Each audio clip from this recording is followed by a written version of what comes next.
Hot coffee আর cold কফির মধ্যে পার্থক্যটা কি জানো? একটা হচ্ছে হট, একটা হচ্ছে ঠান্ডা। এখন তুমি হট কফি যদি ঠান্ডা করে খাও, সে স্বাদ কি পাবে? পাবে না। এখন তুমি যে ধরনের স্বাদ পেতে চাচ্ছ জীবনে, সেই স্বাদ পেতে হলে কি করা দরকার সেটা তুমি খুব ভালো করে জানো, বা তুমি চেষ্টা করছো সেই স্বাদটা পাওয়ার জন্য। এখন কফি যদি ঠান্ডা হয়ে যায়, সেই দায়ভারটা কি কার? তোমার না কফির? নিশ্চয়ই তুমি সঠিক সময় কফিটা খাওনি। এখন কথা হচ্ছে যে সঠিক সময় কফি না খাওয়ার তোমার ব্যক্তিগত কোনো কারণ থাকতে পারে, কিন্তু ব্যক্তিগত কারণ দিয়ে জীবন তো আর চলবে না। জীবন জীবনের মতো চলবে।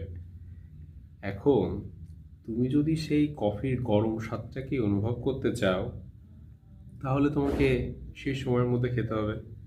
সময় চলে গেলে সেই খেলে তো আর সেই স্বাদ পাবে না। সময়ের সাথে নিজেকে পরিবর্তন করো, তাহলে তুমি নিজেকেই অন্য এক মাত্রায় দেখতে পাবে।